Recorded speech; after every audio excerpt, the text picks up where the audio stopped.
Hey everybody, somebody was asking me a question about how to uh, track your mileage and your expenses, and I was just trying to explain to the person who was asking the question that it's easy to do using you can use Excel, or you can use Google Sheets, which is free. So that would be probably the most logical one to do. So I'll show you guys right now how to use Google Sheets to track all the different things you need to track for doing gig work for when you're delivering stuff. So let me flip the camera around. So I have Google Sheets on here, and you just create a new document and you name it.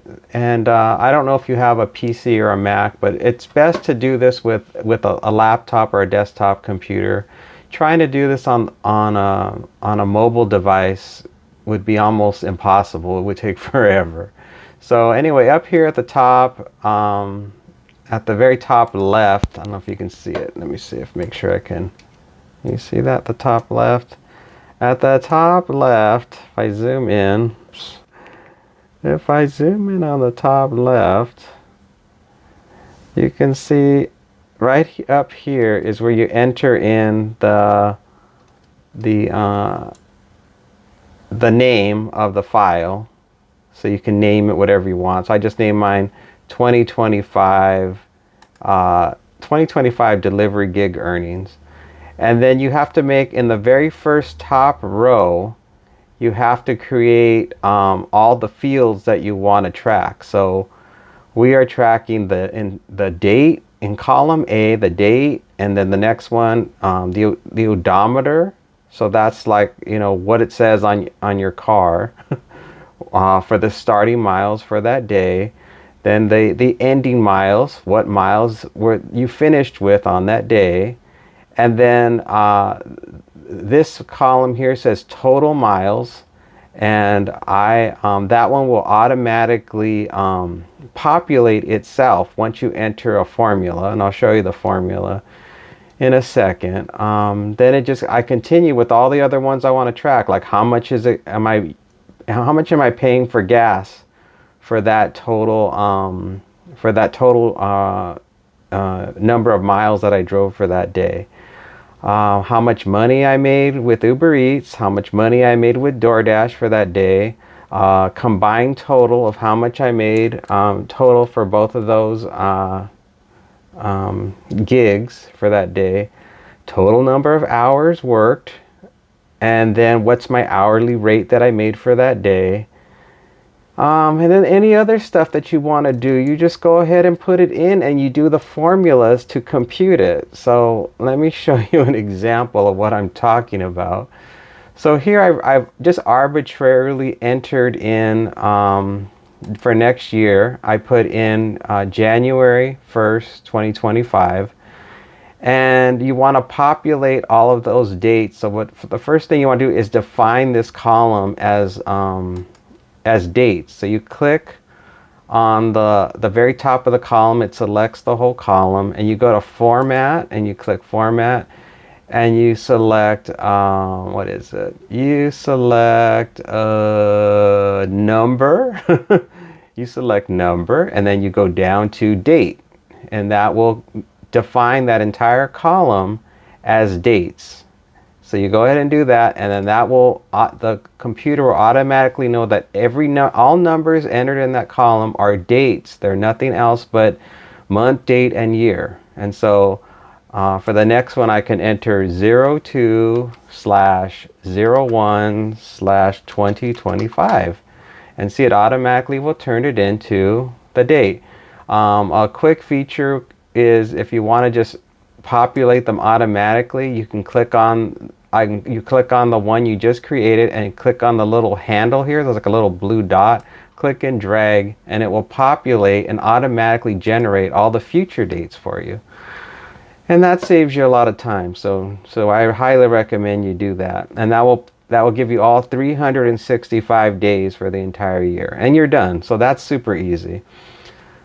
So then for the next column, you want to go ahead and enter in your start miles and end miles. So here I entered in 195, 835, and the next one says 195, 836.00. So I need to fix that because there's no point zero zeros in mileage.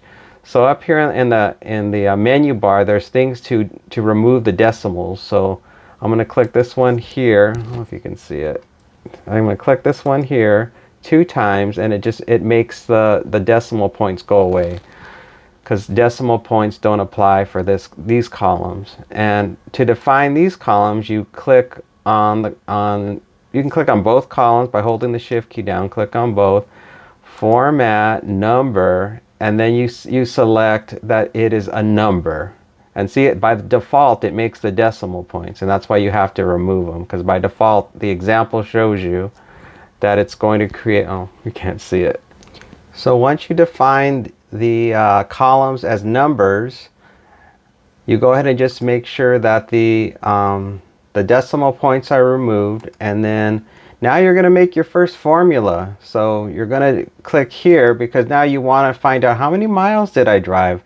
Now in this example, I'm only going to drive 1 mile. So let's start the formula. So you do equal sum, and it's all capitals, equal sum, parentheses, and then you tell it is column B2,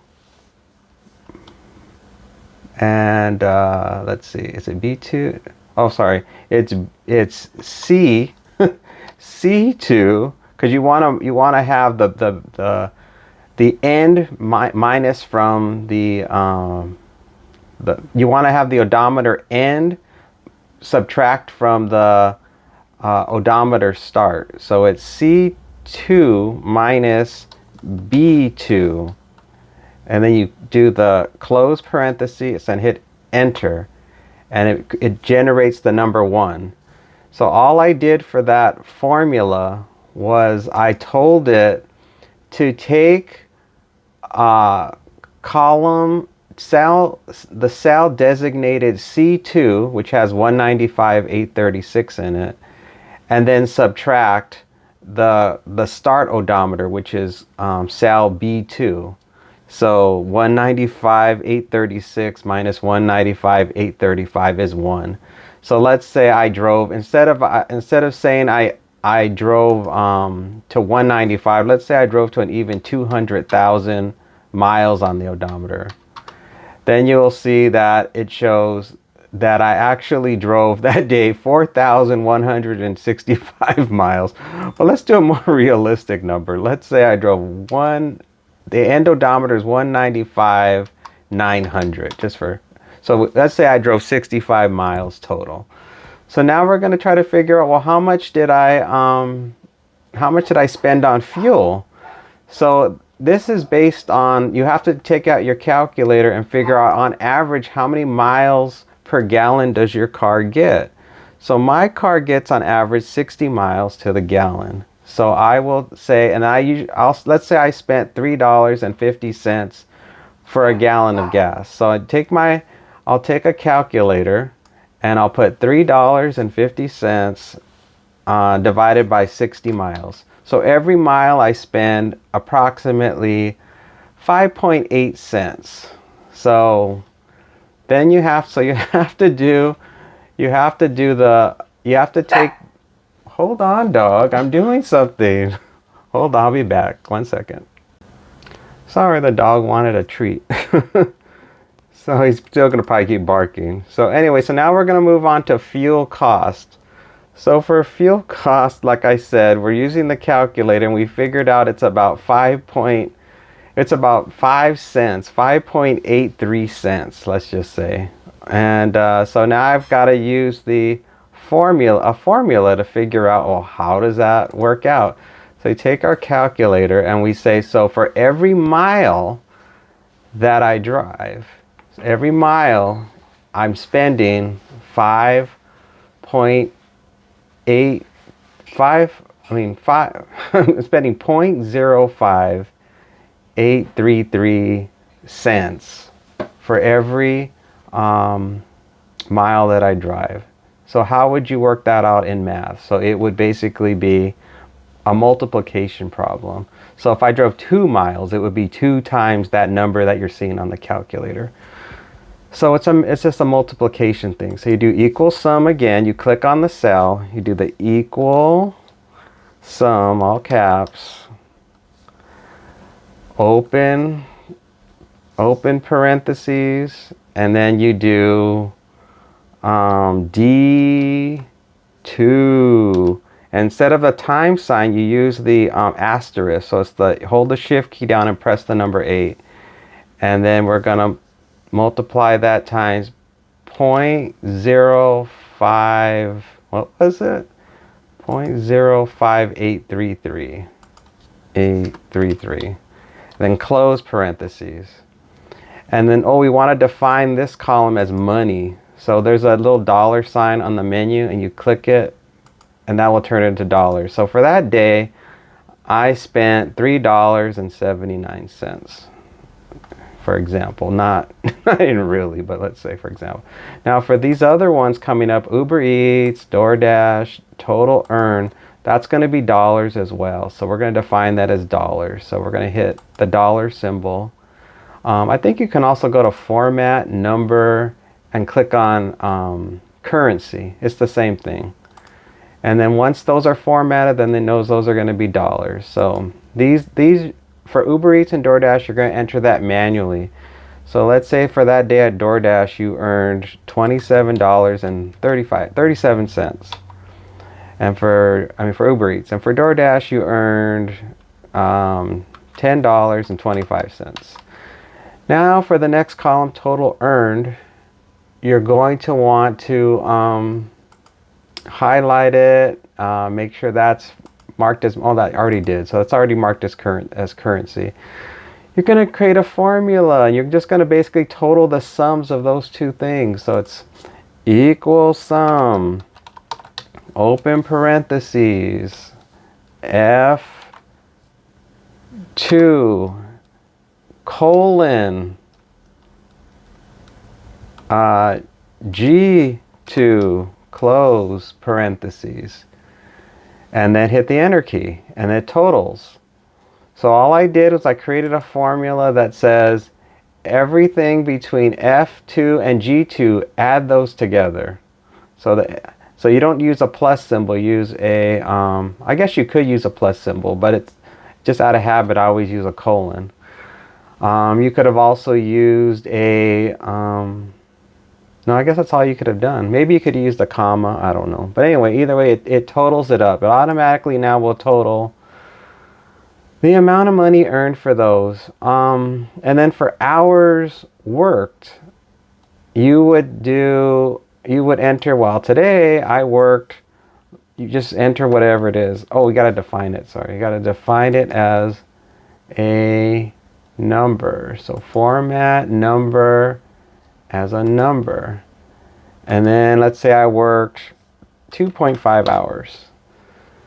And you really don't need that extra 0, so click and highlight and click on the decrease decimal places. So it does no more than in increments of, of a half an hour. And then you're going to do a formula to figure out the hourly rate. So then you got to get your calculator out and you got to figure out how much is the hourly rate. How would you calculate the hourly rate? Well, it would be the total amount of money earned for the day, which is H2, this one here, H2, and it would be divided by I2, which is the hours you entered. So you would enter the formula, equal sum, and you would say, once again, it is H2 divided by, and the divided is the forward slash. It's like it's the same button as question mark, only you don't hit the shift key. Divided by, or forward slash by I2. Did I hit I2? And then close parentheses, enter. And you can see that day I earned $15.05 an hour. And that's how you do it. And then to just replicate, all you do is you click the odometer start, column B2, and click on the very last one and hit copy. You hit copy, and then you can hold down for all the other days and hit paste, and it just duplicates it. So that way it's easier for you. All the formulas are replicated on all the cell lines. And that's pretty much it. So if you have any questions, leave them in the comments. All right, thanks for watching.